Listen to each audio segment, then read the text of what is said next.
Buenas noches, queridos hermanos y hermanas en Cristo Jesús. Como todos los viernes nos encontramos aquí reunidos para estudiar la palabra de Dios, para hacer la lectura, reflexión y meditación de la palabra de Dios. En esta noche vamos a leer el capítulo número 4 del libro del Éxodo. Ya llevaríamos ya 4 capítulos. En el día de hoy vamos a continuar con el diálogo que tiene Dios con Moisés, que lo elige para que se presente ante Faraón y libere al pueblo de Israel de la opresión.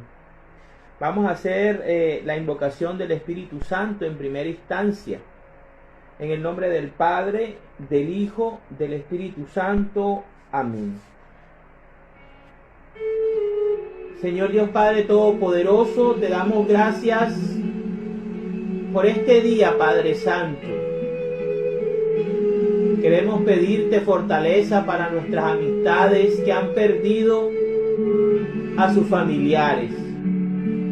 Queremos pedirte en esta noche especialmente por la señora Alba, por la pérdida tan grande que ha tenido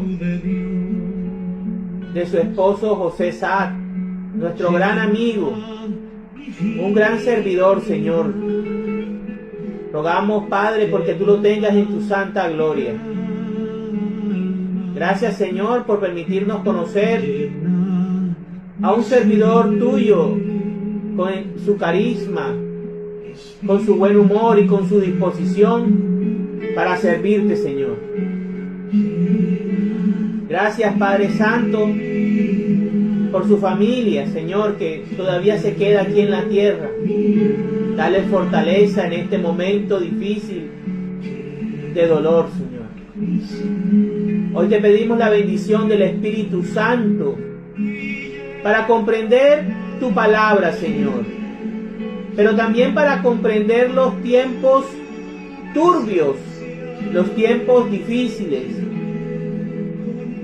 y cómo podemos nosotros, a través de la fe en Cristo Jesús, pensar, actuar y sentir, Señor.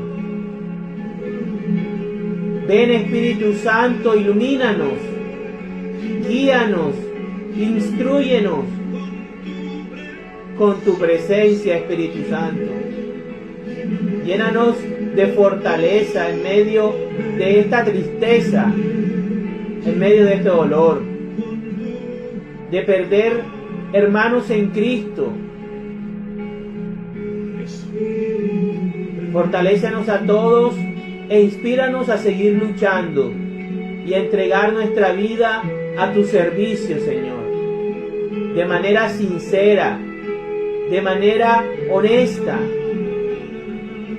para que algún día podamos llamarte Señor, Señor, y tú nos reconozcas y veres en nosotros hasta cierto punto tu carácter, Señor Jesucristo. Pero necesitamos que nos llenes de tu Espíritu Santo y nos guíes en medio de esta tribulación y nos fortalezcas y tú te hagas fuerte en nuestra debilidad. Amén, amén y amén.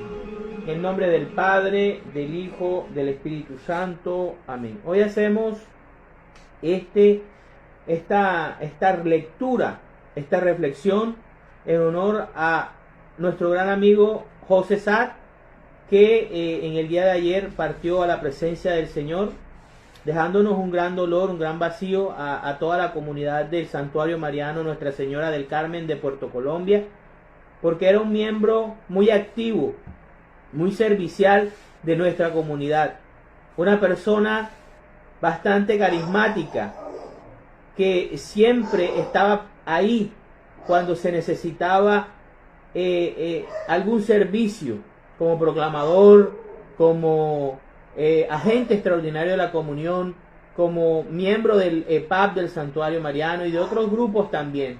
Entonces, en honor al señor José Saad, hoy vamos a hacer esta reflexión que habla acerca del servicio, habla de cómo Dios nos llama a servirle, a ser parte de su reino, y cómo muchas veces nosotros le ponemos obstáculos, le ponemos trabas y no dejamos que Dios haga gloria y haga maravillas con nuestra vida.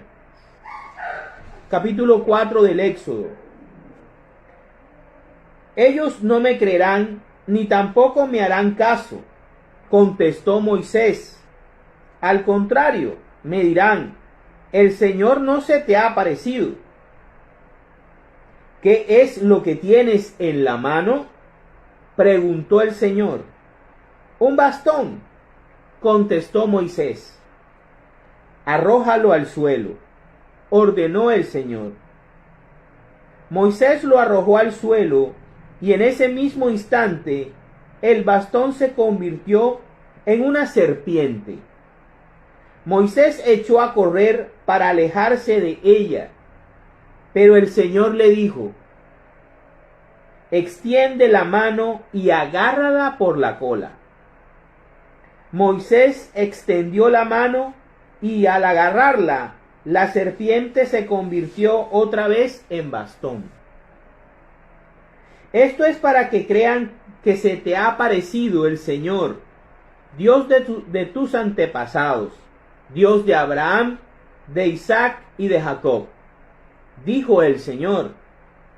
Y ahora, mete tu mano en el pecho.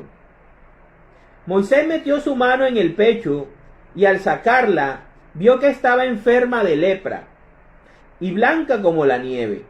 Entonces Dios le dijo, vuelve a meter tu mano en el pecho. Moisés lo hizo así y al sacar la mano de nuevo ya estaba tan sana como todo su cuerpo. Luego el Señor le dijo, si con la primera señal no te creen, ni te hacen caso, entonces te creerán con la segunda. Pero si no te creen ni te hacen caso con ninguna de estas dos señales, saca agua del río y derrámala sobre el suelo. En cuanto el agua que saques del río caiga al suelo, se convertirá en sangre. ¡Ay, Señor!, respondió Moisés, yo no tengo facilidad de palabra, y esto no es solo de ayer ni de ahora que estás hablando con este siervo tuyo, sino de tiempo atrás. Siempre que hablo, se me traba la lengua. Pero el Señor le contestó, ¿y quién le ha dado la boca al hombre? ¿Quién sino yo lo hace mudo, sordo, ciego, o que pueda ver? Así que anda, que yo estaré contigo cuando hables, y te enseñaré lo que debes decir. Moisés insistió, ay, Señor, por favor, envía a alguna otra persona. Entonces el Señor se enojó con Moisés y le dijo, pues ahí está tu hermano Aarón, el levita. Yo sé que él habla muy bien. Además, él viene a tu encuentro y se va a alegrar mucho de verte. Habla con él y explícale todo lo que tiene que decir. Yo por mi parte estaré con él y contigo cuando hablen, y les daré instrucciones de lo que deben hacer. Tú le hablarás a Aarón como si fuera yo mismo, y Aarón a su vez le comunicará al pueblo lo que les digas tú. Llévate este bastón, porque con él harás cosas asombrosas. Moisés regresa a Egipto. Moisés volvió a casa de su suegro Jetro y le dijo, tengo que regresar a Egipto, donde están mis hermanos de raza. Quiero ver si todavía viven. Anda, que te vaya bien, contestó Jetro. Cuando Moisés estaba aún en la región de Madián, el Señor le dijo, regresa a Egipto, porque ya han muerto todos los que querían matarte. Moisés tomó entonces a su esposa y a su hijo, y los montó en un asno y regresó a Egipto. En la mano llevaba el bastón de Dios. Después el Señor le dijo a Moisés: cuando llegues a Egipto, pon toda tu atención en hacer ante el faraón las maravillas que te he dado el poder de realizar. Yo por mi parte voy a hacer que él se ponga terco y que no deje salir a los israelitas. Entonces le dirás al faraón: así dice el Señor, Israel es mi hijo mayor. Ya te he dicho que dejes salir a mi hijo para que vaya a adorarme. Pero como no has querido dejarlo salir, yo voy a matar a tu hijo mayor. Durante el camino, en el lugar donde Moisés y su familia iban a pasar la noche, el Señor salió al encuentro de Moisés y quiso matarlo. Entonces Séfora tomó un cuchillo de piedra y le cortó el prepucio a su hijo. Luego, tocando con el prepucio del niño los pies de Moisés, le dijo: en verdad, tú eres para mí un esposo de sangre. Entonces el Señor dejó a Moisés, y Séfora dijo que Moisés era un esposo de sangre debido a la circuncisión. Mientras tanto, el Señor le había dicho a Aarón: ve al desierto a encontrarte con Moisés. Y Aarón fue y encontró a Moisés en el monte de Dios. Allí lo saludó con un beso. Entonces Moisés le contó a Aarón todas las cosas que el Señor le había ordenado decir, y también las grandes maravillas que le mandaba a hacer. Luego fueron los dos a reunir a los ancianos de Israel, y Aarón les contó todo lo que el Señor había dicho a Moisés, haciendo además ante la gente las maravillas que Dios le había ordenado hacer. La gente quedó convencida, y al saber que el Señor había puesto su atención en ellos y que había visto cómo sufrían, se inclinaron en actitud de adoración. Palabra de Dios. Te alabamos, Señor. Bueno, en el día de hoy vamos a ver este capítulo número 4, que es una continuación del capítulo 3. Debemos recordar que en el capítulo 3 Dios llama a Moisés a través de la zarza ardiente y lo llama a él por su nombre 2 veces. Luego le dice para qué lo llama. Le da la misión de tener que volver a Egipto a liberar al pueblo de Israel de la esclavitud egipcia. Y lo primero que hace Moisés es decirle que quién es él, quién es Moisés, para enfrentarse al faraón, para ir a sacar al pueblo de Israel de la esclavitud de 400 años. Y Dios le dice que él va a estar con él. Eso es muy importante. Luego, Moisés le pregunta que si él va a los israelitas y ellos le preguntan cómo se llama el Dios de sus antepasados, ¿él qué respondería? Y Dios le revela el nombre de la eternidad, el nombre de él. Le dice: yo soy el que soy. ¿Sí? Y le dirás a los israelitas: yo soy, me ha enviado, ¿verdad? Y así el Señor va diciéndole a Moisés qué es lo que va a suceder en el futuro, qué es lo que lo va a ir preparando para a lo que se va a enfrentar. Luego Moisés comienza a colocar una serie de trabas, de peros, ¿sí?, que lo que hacen ver es la falta de disposición que tiene Moisés para ejecutar la misión que Dios le está encomendando. Y muchas veces a nosotros Dios nos llama de una manera u otra y le damos la espalda. No lo escuchamos.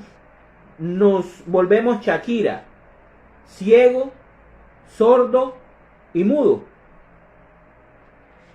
Y Moisés comienza diciendo que el pueblo no le creerá. Primero, ojo con eso, porque el Señor en el capítulo 3 le dice que cuando él vaya a los israelitas, los ancianos y el pueblo le van a creer. O sea, ya Dios le está diciendo lo que él va a hacer en el corazón de los israelitas. Y Moisés está reacio. No, ellos no me van a creer. Bueno, Dios le dice, ¿qué tienes en la mano? Un bastón.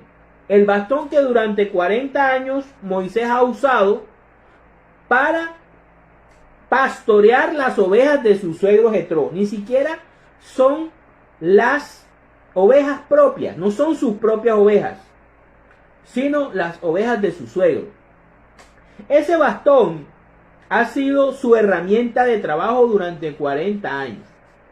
Con esa herramienta de trabajo, con ese entrenamiento durante todo ese tiempo, Dios lo utiliza, ¿sí?, para que ahora no sea el pastor de unas ovejas de su suegro, sino que lidere, guíe, liberte con el poder de Dios a una nación entera, al pueblo de Israel. Entonces Moisés, Dios le dice, ¿qué tienes? Arrójalo al suelo. Le ordena que lo arroja al suelo. Y Moisés, pues, obedece. Y cuando esto sucede, Dios hace que el bastón se convierta en una serpiente, un animal peligroso, un animal mortal, un animal que siempre en la cultura judía se ha asociado con el mal, ¿sí? Con el mal. Y recordemos que la serpiente fue maldecida por Dios en el paraíso, ¿verdad? Y entonces, cuando Moisés ve a la serpiente, obviamente su reacción es de peligro, es hey, estoy frente a un animal peligroso, se aparta corriendo. Pero Dios le dice que extienda la mano y agarre la serpiente por el lado más peligroso, que es la cola. Si tú intentas agarrar una serpiente por la cola, te va mal. Eso tenlo por seguro. Entonces Dios le está diciendo a Moisés, confía en mí, obedéceme, y yo te libraré de todo aquello a lo cual tú le tienes miedo. Y Moisés obedece. Moisés extiende la mano y agarra la serpiente peligrosa por la cola, y la serpiente vuelve a convertirse en su bastón. Ese es el poder de Dios. Dios maldice, pero Dios también bendice. Dios destruye, pero también Dios construye. Dios da la vida, pero también la quita. ¿Y por qué? Porque Él es soberano. Y eso es algo que nosotros los seres humanos nos resulta muy difícil entender de Dios. Del Dios de Abraham, de Isaac y de Jacob. El Dios de Jesucristo. Él es soberano. ¿Sí? Y con todo lo que está pasando en el mundo, el coronavirus, la crisis social y política de Colombia, la guerra entre Israel y Palestina, todas esas situaciones, aún así, Dios es soberano. Y Dios tiene bajo control las cosas. Y aunque existan personas y grupos clandestinos pensando y maquinando la destrucción de la humanidad, Dios no lo va a permitir. Dios nunca va a permitir que la humanidad se acabe. Principalmente porque su Hijo amado es un ser humano. Cristo es humano. Con cuerpo glorioso. Pero es un humano. ¿Sí? Entonces, Dios le da la señal, le da una señal a Moisés. Bueno, Moisés, aquí te doy una señal para que ellos te crean. Pero si no te creen por la serpiente, toma la mano, métela en tu cuerpo y luego sácala. ¿Y qué es lo que ocurre? Se convierte en... Moisés mete la mano en su pecho, y la mano sale, cuando la saca, enferma de lepra. La lepra, en la época bíblica, es como sinónimo de cáncer en nuestra época. Y recuerden que nosotros, cuando escuchamos la palabra cáncer, enseguida se nos viene a la cabeza muerte, desolación, sufrimiento, ¿verdad? Y maldición, muchas veces. Sí, ay, tengo cáncer, mi mamá tiene cáncer, mi papá tiene cáncer, mi hijo. Y vemos el sufrimiento y vemos la palabra cáncer es muy difícil en nuestros tiempos. Bueno, la lepra en la época de Moisés y en la época antigua era así de pesada. Entonces, Dios le está diciendo a Moisés que con el cuerpo también da la señal. Dios bendice, sana el cuerpo, lo enferma y también lo sana. Lo enferma y lo sana. Y le da la segunda señal. Pero fíjense acá. Acá Dios, como les decía, transforma algo malo en algo bueno. Vuelve a restaurar las cosas. Dios tiene el poder de restaurar lo que la vida, lo que la circunstancia, lo que nosotros mismos deterioramos. ¿Verdad? Entonces vuelve y le dice, si con la primera señal no te creen ni te hacen caso, entonces te creerán con la segunda, con la de la lepra, con la sanación. Si no creen en el poder extraordinario de la conversión de un bastón en una serpiente, te van a creer con la sanación. Pero si aún así son tan duros, son tan incrédulos, entonces nos va a tocar utilizar la señal del juicio. ¿Y cuál es la señal del juicio? Dice, saca agua del río y derrámala sobre el suelo. En cuanto el agua que saques del río caiga al suelo, se convertirá en sangre. Fíjense que la sangre no se vuelve otra vez agua. La tercera señal es la señal de juicio. Dios muchas veces a nosotros nos manda advertencias. Dios muchas veces antes de mandarnos un juicio, nos manda advertencia. Dios siempre nos va diciendo, ojo que vas por mal camino. Pilas que te estás desviando. Y si nos ama tanto, es capaz de darnos unos correazos para volvernos a enderezar. Eso es lo que nosotros debemos aprender a entender de la vida espiritual. Eso es lo que nosotros debemos todos los días comprender y esforzarnos por alcanzar esa comprensión. ¿Sí? Esa comprensión de la vida. Ok, entonces ya Dios le da 3 señales maravillosas. 3 señales poderosas de la presencia de Dios. Y fíjense que estas 3 señales tienen que ver mucho con Jesucristo. Jesucristo controló la materia, la naturaleza. Calmó los mares, ordenó al viento. También tuvo que ver mucho con la sanación. Cristo sanó leprosos. Cristo devolvió la vista a los ciegos. Sanó muchas enfermedades. Y la tercera, Cristo convirtió el agua en vino. Y recordemos que el vino es un símbolo de sangre. ¿Sí? Entonces fíjense, aquí estamos nosotros frente a una representación del poder de Jesucristo. Por eso nosotros en el capítulo anterior estábamos diciendo de que el que se presenta, el ángel del Señor que se presenta en la zarza ardiente es nuestro Señor Jesucristo. Y fíjense que las tres señales que Cristo o que el Señor, el que se está revelando a Moisés, le está dando para que demuestre el poder de Dios y que Dios está con él, son las mismas que Jesucristo utiliza para demostrar que Él es el Mesías cuando viene a la tierra. ¿Sí?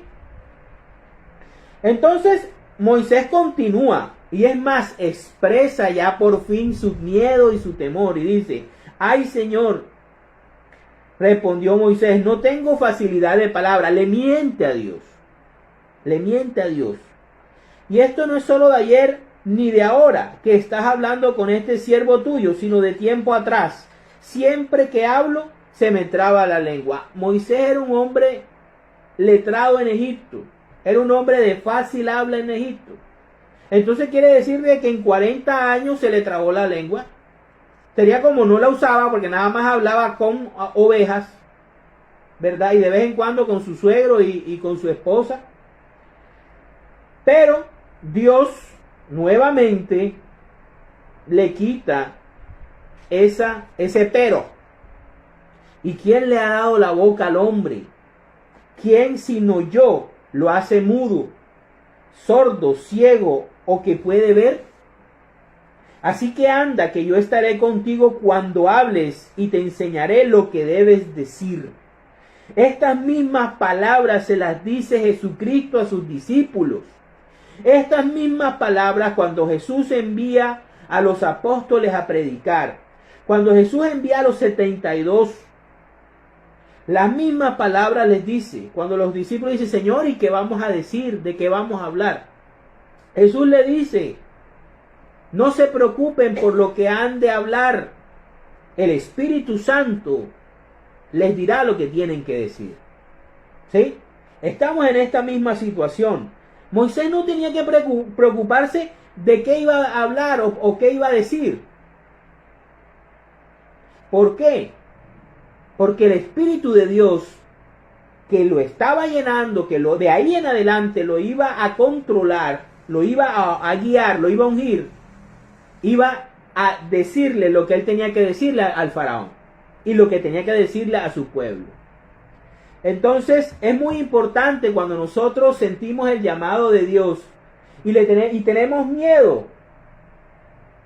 Y tenemos miedo de qué vamos a hablar, de qué vamos a predicar, de que vamos a quedar en ridículo, de que cómo vamos a predicarle a otras personas, si nosotros no hemos hecho cursos bíblicos, si nosotros no somos intelectuales de la Biblia. Con tu experiencia de vida, con tu fe, con tu oración, con tu vida de oración, con tu vida de compasión, tú puedes predicarle a muchas personas. Y cuando tú vayas a hablar de Dios, simplemente háblalo desde tu experiencia, obviamente alimentada por tu vida eclesial. Porque nosotros, Dios no nos pensó como carbones separados. Nosotros necesitamos tener comunidad. Nosotros necesitamos vivir en comunidad. Nosotros necesitamos crecer en fe con otros hermanos, con otras personas. ¿Sí? Nosotros necesitamos de los otros para poder crecer en la fe. Nosotros no podemos ser esas islitas separadas. Es que yo creo en Dios a mi manera. Eso no. Dios no lo quiere así. Dios quiere que nosotros seamos comunidad, que nosotros seamos hermanos, que nos duela el dolor del otro. Nosotros ahora mismo como comunidad estamos sufriendo porque ya han fallecido varios hermanos que han vivido con nosotros muchas experiencias y que se nos han adelantado desafortunadamente por esta enfermedad. Pero no solamente el dolor de su familia, de sus esposas, de sus esposos, de sus hijos, de sus nietos. Es el dolor y la tristeza de toda una comunidad que sufre. ¿Por qué? Porque Cristo lo quiso así. Que seamos unidos. Que vivamos unidos. Entonces, Eso es lo que nosotros debemos buscar aquí en la fe. No vivir por separado, sino estar unidos. Entonces, no nos preocupemos cuando Dios nos llame a predicar o a hablar de Él o a dar testimonio de Él. Porque si nosotros pedimos el Espíritu Santo, ténganlo por seguro que el Espíritu Santo les dirá qué es lo que tienen que decir. Ok, entonces Moisés, Dios le dice que Él es el que le da la boca al hombre. Él tiene poder para desatar nuestra lengua, como también tiene poder para atarla. Entonces eso no era un problema para Dios. Y por último entonces dice ya definitivamente cuál es el problema. Y el problema es que él no quiere ir. El problema es que él se ha acomodado en su vida de pastor, que no quiere arriesgarse a hacer la voluntad de Dios. Y no se imagina en ese momento lo grande que iba a ser su historia. Las maravillas que con el poder de Dios ese hombre iba a ser capaz de hacer. Dividir el mar rojo en dos. Llevar un pueblo de más de 2-3 millones de seres humanos hasta un monte. Recibir las tablas de la ley. Ver el maná. Ver cómo de una roca salía agua purificada. O sea, ese hombre en ese momento no era capaz de ver lo que Dios lo estaba llamando a hacer. Y a veces nos pasa así a todos nosotros. Nos cerramos a Dios. No escuchamos a Dios. Le tenemos miedo a lo que Dios nos propone. Si tú confías realmente en Dios, hombre, si Dios te está diciendo, agarra la serpiente por la cola, agárrela, hermano. Agárrela. Confía en el Señor. Obviamente que sea cosa de Dios. Que sea realmente cosa de Dios. ¿Y cómo usted sabe que es cosa de Dios? Vea, porque pasa por la prueba de Primera de Corintios 13. Léase Primera de Corintios 13. ¿Sí? Lo que dice San Pablo, lo que es el amor. Todas las decisiones que nosotros tomemos, si pasa por Primera de Corintios 13, es una buena decisión, es una decisión de Dios. ¿Sí? Ok, entonces, Moisés, ya Dios se enoja. Es más, él le dice, no, Moisés dice, ay Señor, por favor envía a alguna otra persona. Envía a otro, a mí no. No, yo no quiero. Entonces ya Dios se enoja. Y cuando Dios se enoja, es maluca la vaina. No busquemos a enojar a Dios. No busquemos a enojar a Dios por nada. Entonces el Señor se enojó con Moisés y le dijo, pues ahí tienes a tu hermano Aarón, el levita. Yo sé que él habla muy bien. Además él viene a tu encuentro y se va a alegrar mucho de verte. Habla con él y explícale todo lo que tiene que decir. Yo por mi parte estaré con él y contigo cuando hables. Aquí lo que ocurre es que Dios le pone una traba a Moisés. Si Moisés hubiese sido él solito, liderando al pueblo y hablando con el pueblo, se hubiese evitado muchas cosas, muchos dolores de cabeza. Aarón en el futuro se convertiría en un dolor de cabeza para Moisés. Y Dios lo sabía. Pero lo escarmienta. Recuerden que la Biblia en muy pocos pasajes dice que Dios se pone rabioso. Y cuando Dios se pone rabioso, suceden cosas que no nos gustan. Recuerden cuando se puso rabioso y pasó el diluvio. ¿Sí? Entonces, es importante siempre tener contento a Dios. Ahora, ¿qué pasa con Aarón? Aarón se convierte en un intermediario no entre Dios y el pueblo de Israel, sino entre Moisés y el pueblo de Israel. Porque el interlocutor elegido por Dios es Moisés. Dios no se equivoca, ni se arrepiente de las decisiones que toma, ni a mitad de marcha cambia. Por eso el universo tiene la estabilidad que tiene. ¿Sí? Entonces, Eso es muy importante. Aquí Aarón es intermediario entre el pueblo y Moisés. Porque Dios le va a hablar a Moisés. Y Moisés le va a hablar a su hermano Aarón. Ok. Otra cosa que sucede en el capítulo es que las cosas de Dios no rayan ni con tu familia, ni van a rayar con tu trabajo. Moisés tenía una responsabilidad: cuidar las ovejas de su suegro Jetro. Moisés no se va de chévere así sin decirle nada a su suegro. Moisés muy calladamente, muy prudentemente le dice que tiene que volver a Egipto. No le dice la misión, porque de pronto Jetro no estaba autorizado para saber eso. Hay que tener prudencia. Hay que manejar muy bien las cosas que conocemos y a quién se las decimos. Entonces, pide permiso de su empleador. Le pide permiso. Vea, suegro, tengo que volver a Egipto porque tengo que ver a la gente de mi raza, a ver si ya todavía siguen vivos o ya los exterminaron. Y Jetro pues le dice que está bien, que le vaya bien ya, porque era una persona sabia, Jetro.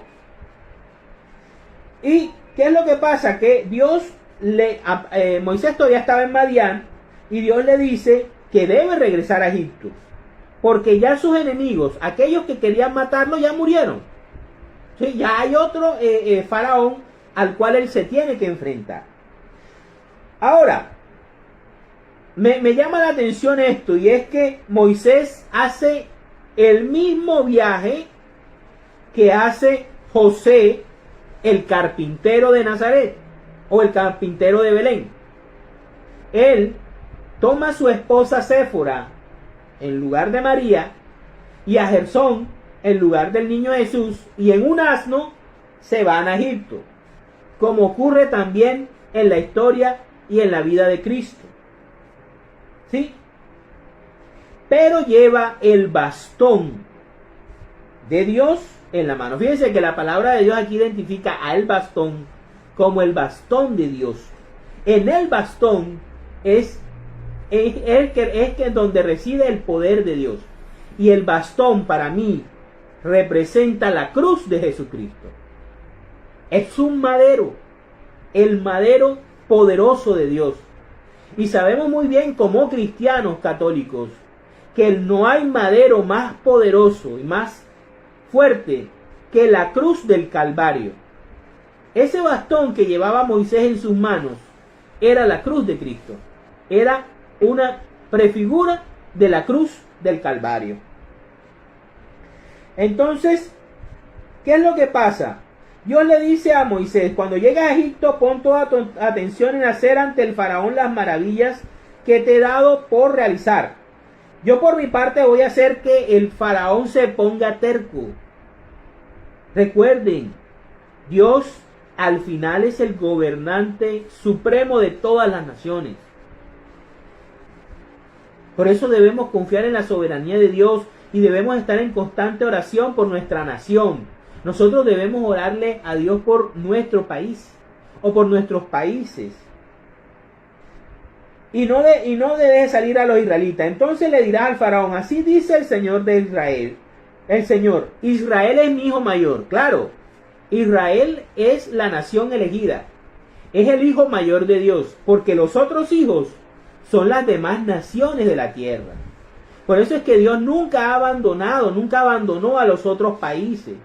Por eso Jesucristo le dice a los discípulos: yo vine por Israel, por este rebaño, pero hay otro rebaño por el que yo he venido, para hacer de los dos uno solo.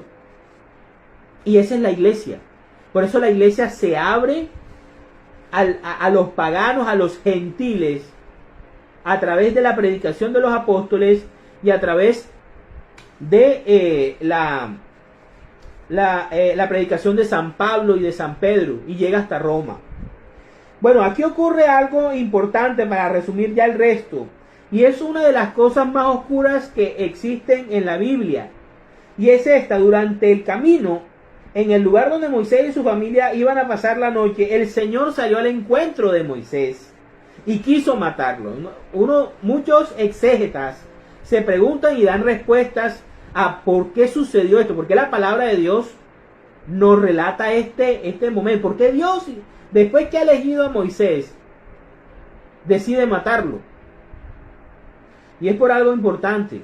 Moisés no había circuncidado a Gersón, no había hecho la voluntad de Dios, no estaba cumpliendo la ley de Dios, que decía que todo hijo primogénito, todo hijo varón, debía ser circuncidado a los 8 días de nacido para ser parte del pueblo de Dios. El líder de Israel, el caudillo de Israel que lo iba a libertar, no había circuncidado a su propio hijo. Era una falla garrafal de Moisés. Y aquí es cuando entra la importancia que debemos tener los hombres de elegir buenas mujeres. Para mí siempre Séfora ha sido un misterio. Siempre ha sido esa mujer que ha estado al lado de un caudillo grande. Porque Moisés es un caudillo grande. Y siempre me he hecho la pregunta, ¿qué sentía Séfora? ¿Cómo veía Séfora a Moisés? ¿Cómo era esa relación Moisés-Séfora cuando ya Moisés conoce a Dios? Y vemos aquí cómo ella le salva la vida a su esposo, haciendo lo que su esposo no hizo, que fue circuncidar a su primogénito, a su primer hijo, quitándole el prepucio al niño y poniéndole el prepucio a los pies de Moisés para que Dios le perdonara la vida a Moisés. Por eso es que ella dice que Moisés era esposo de sangre debido a la circuncisión, le salvó la vida. Ya Dios, para terminar, Dios habla con Moisés, con Aarón, y lo manda a que se encuentre con Moisés para que Moisés y Aarón hablen con los ancianos del pueblo de Israel y entonces Moisés muestre las señales de que Dios se le apareció, y es ahí cuando el pueblo obviamente reconoce en ellos enviados de Dios y se alegran a tal punto que se arrodillan a adorar a Dios, no a adorar a Moisés ni a Aarón. Todos se arrodillan dándole gracias a Dios porque la profecía del libertador se estaba cumpliendo para la gloria de Dios. Hoy quiero compartir con ustedes unos textos auxiliares que yo titulo Llenos del Espíritu Santo.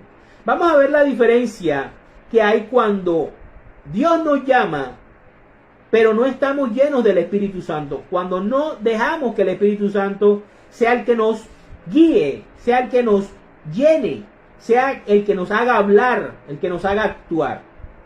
Vámonos al Evangelio de San Juan, capítulo 16. San Juan, capítulo 16, versículos del 7 al 15. Pero les digo la verdad, es mejor para ustedes que yo me vaya, porque si no me voy, el defensor no vendrá para estar con ustedes. Pero si me voy, yo se lo enviaré. Cuando Él venga, mostrará claramente a la gente del mundo quién es pecador, quién es inocente y quién recibe el juicio de Dios. ¿Quién es pecador? El que no cree en mí. ¿Quién es inocente? Yo, que voy al Padre, y ustedes, que ya no me verán. ¿Quién recibe el juicio de Dios? El que gobierna este mundo, que ya ha sido condenado, Satanás. Sí, Señor. Tengo mucho más que decirles, pero este momento sería demasiado para ustedes. Cuando venga el Espíritu de la verdad, Él los guiará a toda verdad, porque no hablará por su propia cuenta, sino que dirá todo lo que oiga, y les hará saber las cosas que van a suceder. Así como Dios le estaba diciendo a Moisés, mira Moisés, va a pasar esto, esto, esto, y todo lo que Dios le dijo que iba a pasar, se cumplió. Él mostrará mi gloria, porque recibirá de lo que es mío y se lo dará a conocer a ustedes. Todo lo que el Padre tiene es mío también.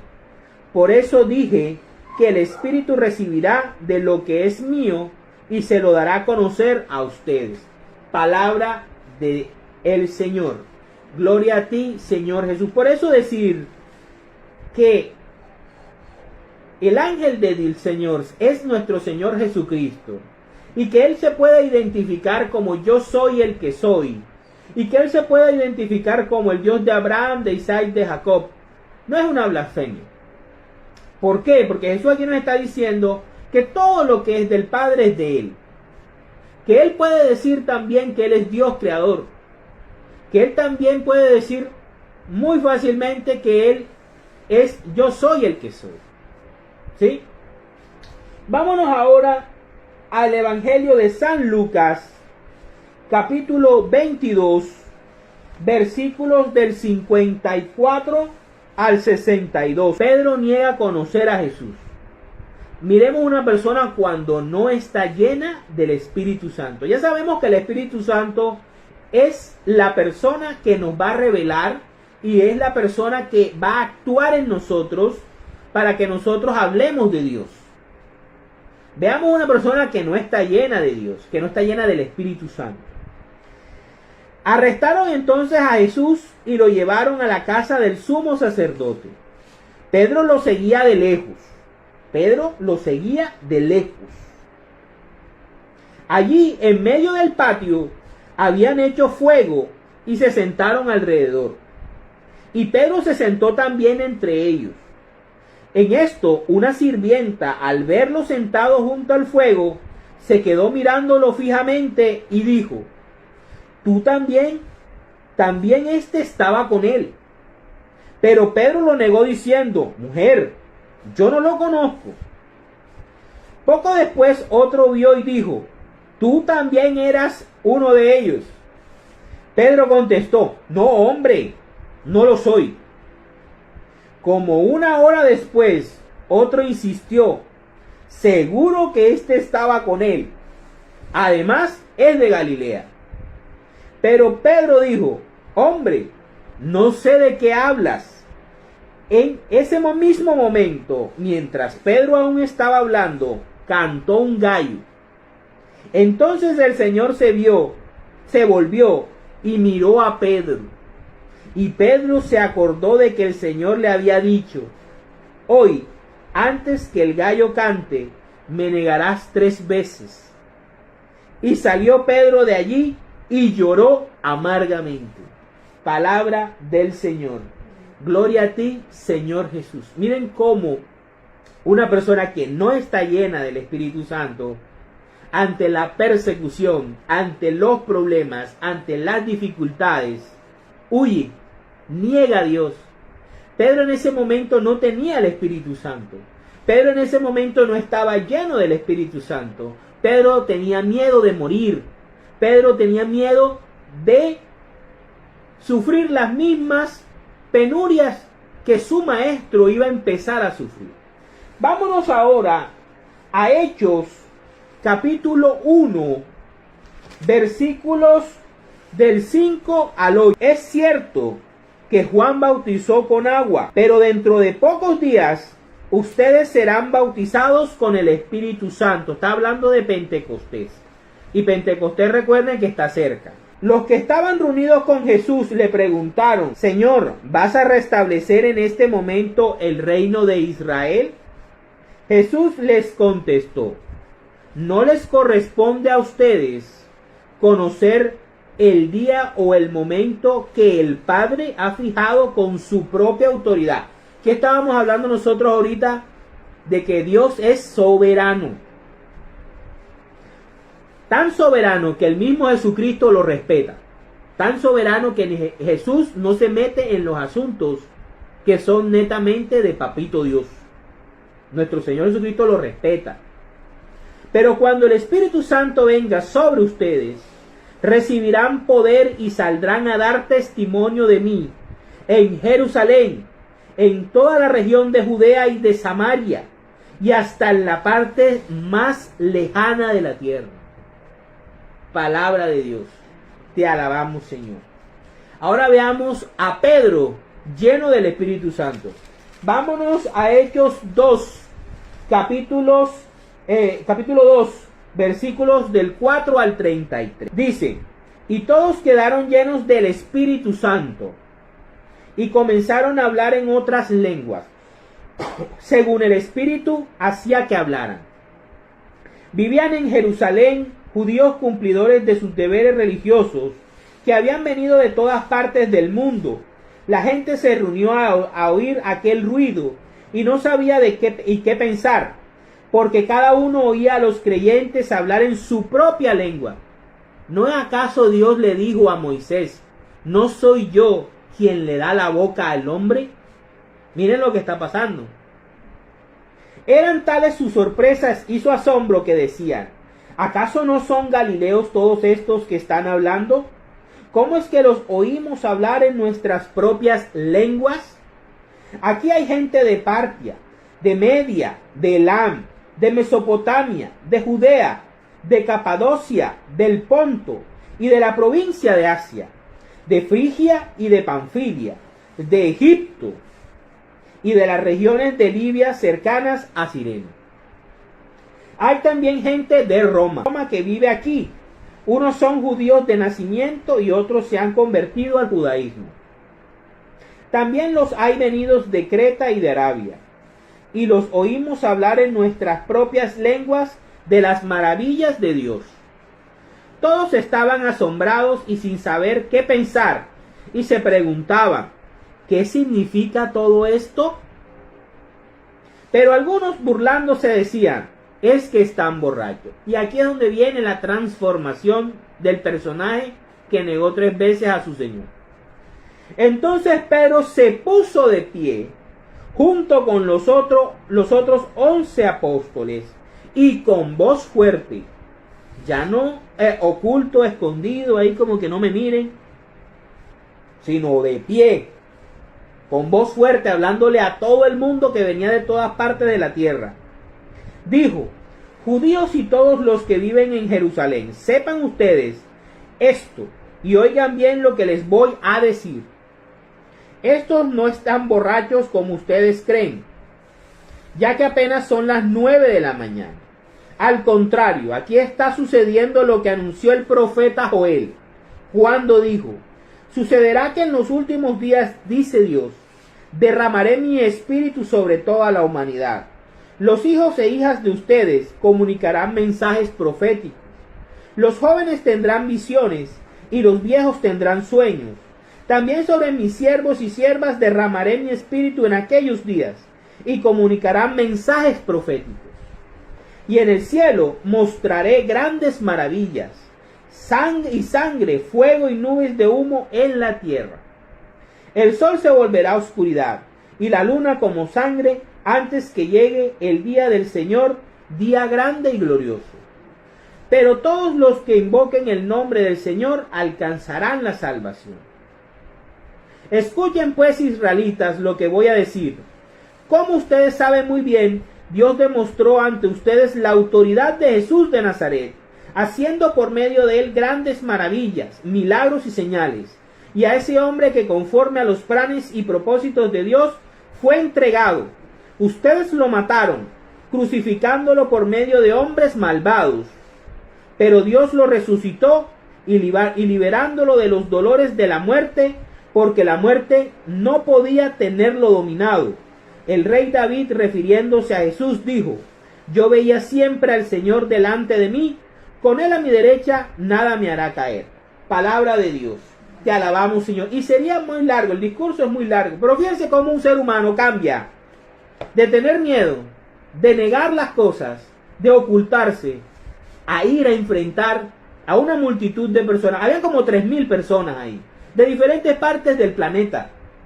Y cómo este hombre se levanta y habla ahora de su maestro, sin miedo, sin preocuparse si lo iban a arrestar o lo iban a encadenar. Esa es la fuerza del Espíritu Santo. No somos nosotros los que glorificamos a Dios por nuestra propia cuenta.